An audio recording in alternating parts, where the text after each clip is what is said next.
Again, good evening, everyone. Last week's talk was on what it means to awaken to the Four Noble Truths, and last week's I talked specifically about awakening to the First Noble Truth, what the Buddha meant about specifically what awakening is as far as the Buddha Dhamma is concerned. And so awakening to the First Noble Truth is comprehending the truth of stress and suffering and dukkha, understanding it deeply, and not just in an intellectual way. And I won't give last week's talk again. But that points to right view. It points to the first factor of the Eightfold Path, that we understand that, yes, the life in the phenomenal world is experienced as stress, and the Buddha explained all the ways that that manifests. And the second noble truth, awakening to the second noble truth, is abandoning the cause of stress. Abandoning the way it's usually written is abandoning the origination of stress, or the truth of abandoning the origination of stress. And that means that we put aside all desire. The thing that gets a lot of newcomers to the Buddha Dharma is that whole idea that, does that mean that we can't have anything in our life? Does that mean that we just walk around with a begging bowl and a robe? And that's not what it means. It means that we put aside all our attachments to things. We're not distracted by the things of the world. We fully enjoy the things that we have and the relationships that we have because we're fully present. We don't want anything to be different than it is. We have a deep satisfaction and appreciation for whatever is going on in our lives, whatever we have in our lives, and the people that are in our lives. We don't want the people and events of our lives to be any different than they are.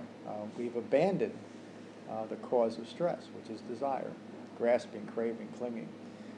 And I always say that, and I'll say it again, even though I just said it a second ago. The way that I put that whole thing into context, the whole idea of letting go of desire, is to be at peace with the people and events of my life, including myself, all the time. So I can do that, and most people can do it a little bit. Hello, Val. How are you? Doing it all the time is awakening. That's what the Buddha means. We've abandoned the origination of stress. It's no longer a part of our lives. We've let it go. We've put it behind us. If you think about what we do in meditation practice, we sit, we quiet our minds, and we put aside thoughts as they arise. We're not putting aside thinking completely. We're just letting go of the attachment of following one thought to another thought. We're putting aside the need to continually describe our lives to ourselves, which is all desire. When we're caught into that thing about me and this little life that I got going on, is that desire. I want my life to be this way and I don't want it to be that way. That's all desire. And in meditation, as we're putting aside those thoughts and gently settling ourselves into this present moment, we're putting aside the origination of the cause of stress, which is our thoughts. It's the way we think, the way we look at the world. It begins with gaining right view, which is the first factor of the Eightfold Path, which is which is the Fourth Noble Truth. It's the path of the cessation of suffering. So the Buddha described the Four Noble Truths in reverse order of how we achieve awakening. He first described the problem, that life is stressful. The second part of that, the Four Noble Truth, is what's the cause. The third noble truth is that cessation of dukkha is possible, and the fourth is the path. And in that path, there's 8 factors, which is a framework of practice. That's all it is. The Eightfold Path is a way of developing qualities for an awakened mind. Right? And so that awakened mind, as we progress towards that point of awakening, is we're recognizing all the things that cause stress in our lives based on desire, and we're putting that aside. That's the practice. That's what true insight is about, is recognizing the cause of our suffering by our own thoughts and by our own actions. We take a clear and straightforward view of our lives. We don't hide ourselves from ourselves anymore. One of the difficulties in meditation, in fact, I think probably everyone who's ever started a meditation practice initially, is they really have just a difficult time sitting with themselves. We don't want to admit the truth of ourselves to ourselves. And that's what meditation is, especially at the beginning. We're sitting with ourselves. We're sitting with our thoughts. We're not allowing ourselves to be distracted anymore by all the things around us. We're putting aside the things of the world. So the Buddha described it this way. And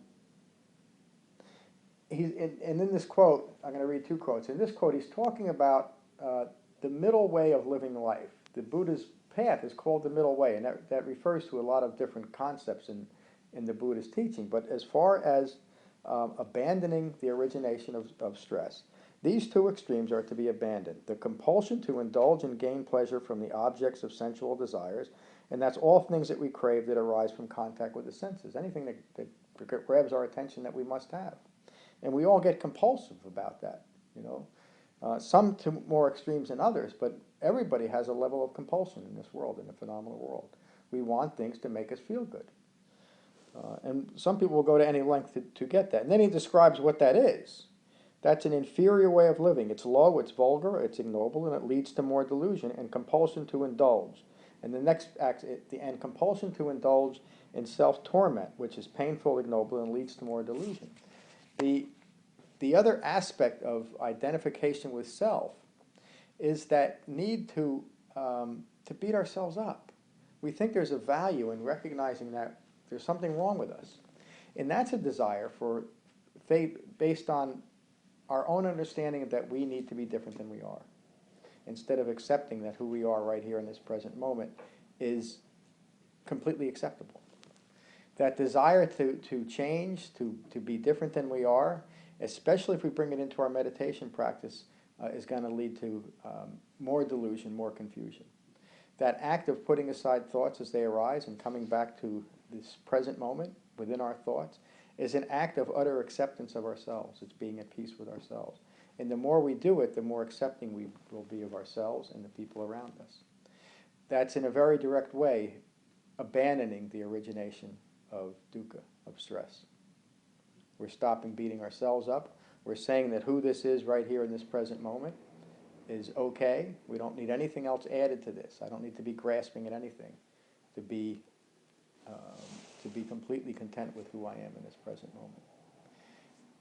That sounds like such an easy or a simple way of attaining awakening. But if you look at what delusion is wanting this and this life to be different than it is, then awakening is just the opposite. It's complete contentment with this present moment and who I am in this present moment. And that carries on to the next present moment.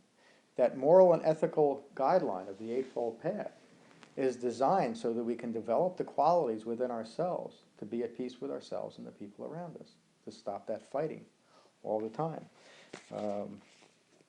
Just one more thing that I want to quote that I want to read from the... Where is it?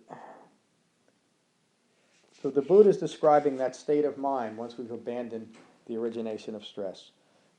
When ignorance is abandoned, ignorance means that we've now, or wisdom means that we've now comprehended the truth of stress. When ignorance is abandoned and right understanding has arisen, one no longer clings to sensual pleasure. One no longer clings to deluded views. One no longer clings to rules and observances. That's an interesting one. And one no longer clings to a doctrine of self. And the Buddha's not negating that there's not something here. What he's negating is that in a very simple way, we take this much too seriously. We've created a personality that we call us. I've created a personality that I call John. And I'll do everything I can to defend that view of who I think John is. And that's the John with all these needs. You know, and we all do that. We've all created a personality that we think is us, and it's not. And that's the cause. That's the reason why we keep grasping for things. You know, this thing that we've created has a lot of needs. It has a lot of things that it wants to keep away from.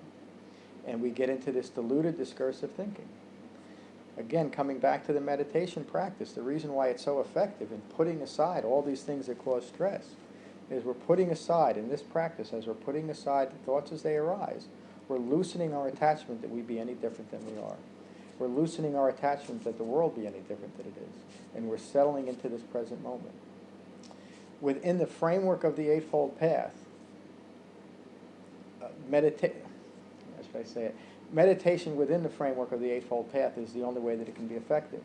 Just sitting on our cushions without that moral and ethical guideline, our minds can go anywhere they want, and they usually do. But if we're mindfully aware of our thoughts, words, and deeds, and that's what that framework gives us. It gives us a reference point to how we should be living our lives. Then we start loosening the attachment that we be any different than we are. You know, we travel through life lightly because we're not creating more attachments to things that we don't need to attach ourselves to. And we're letting ourselves settle into this present moment. Right view, the first factor of the Eightfold Path, is simply the view that yes, life is stressful. I won't go into all of last week's speech, but it begins with birth is painful, sickness is painful, sickness is stressful, aging is stressful, dying is stressful, not getting what we want is stressful, getting what we don't want is stressful. You know, very simple, basic ideas. We all can understand that. But if we deeply understand it, then we'll abandon the cause of all that stress in the first place. You know, if we really understand that we're the cause, it's our own desire. It's me wanting things to be different than they are. It's me wanting to avoid the inevitability of sickness, old age, and death. Me wanting to avoid the inevitability as a human being to have normal desires, but then attach myself to the desire. Just because something arises in me does not mean that I have to act on it. Does not mean that I have to obsess over it. You know, as a human being, the Buddha recognized that there's needs that we have. There's going to be things that catch our eyes. The difference between an awakened being and somebody who's caught in that delusion of compulsive living is that we recognize there's something that I'd like to have. I'm not going to stress over it. I'm not going to lose my mind over tomorrow's new car. I'm not going to lose my mind over the relationship that's not going so good. I'm not going to lose my mind because the boss yelled at me. I'm going to let life be as it is. Life is stressful. And then we can fully engage in this present moment because we don't want it to be any different than it is. As soon as judgment arises, as soon as discursive thinking arises, I like this, I don't like that, we're out of the present moment. We start getting into a definition of a personality that is insubstantial. There's nothing here. You know, this is an impermanent structure that I like to make permanent, and I can't because of birth, old age, and death. You know, this isn't going to be here forever. It's like having a temporary job. You know, if you ever had a temporary job, you probably don't put as much importance on it because you know you're not going to be doing it forever. This is a temporary job. It serves its purpose right now, but I can't take it too seriously. I can't put all my eggs in this one basket. There's something more than this.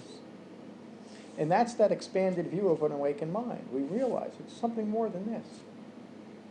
And so there's no reason to want to put all of our energies into taking care of this at the expense of taking care of who we truly are, at the expense of awakening to our true and essential self. And that's what this practice is about. You know, that's what the Buddha was talking about. Recognize the cause of the difficulties in our lives and abandon the cause of them, which is our own thinking, our own attachment, our own desires. Next week I'll talk about cessation of dukkha as possible, and that's one of the things that even practitioners in Buddhism rarely look at. And the third noble truth is so important because if it wasn't a truth, we'd be stuck in this. You know? And then the Buddha gave us a simple and direct path of having an incredibly meaningful and joyful life that's available to anyone. You know, that's the shocking thing about what the Buddha was teaching at the time of the Buddha was that he was saying anybody can do this. The prevailing thought back in northern India in the spiritual circles at that time is that spiritual salvation was reserved for very, very few people, very special people. And the Buddha awakened to the idea that, no, that's not true. We're all the same. And if we do a few simple things, we can awaken to our true and essential nature. You know, and that's all tied into the idea of non-being and dependent origination. And again, there's not enough time tonight to get into all that. But what hooked me on the teachings of the Buddha was just that, that yes, I can awaken. I can use this path to awaken to my true and essential nature, to put all the confusion that I had in my life up until that point. And we all have that. We all try to figure out how come life doesn't make any sense? Well, it's because we don't know what it's about. We have a wrong view. Once we attain right view, life makes perfect sense. The struggle's over. And then we can really enjoy our lives.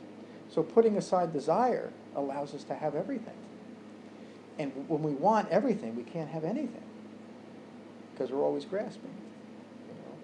And it's just this very simple and basic way of living our lives. So that's kind of why I decided to get into the Four Noble Truths a little bit deeper, these 4 weeks. And then at the end of that, we'll be close to the first Sunday of March, and I think we'll probably spend the month of March talking about what's really meant by non-self and non-being, because it ain't what you think.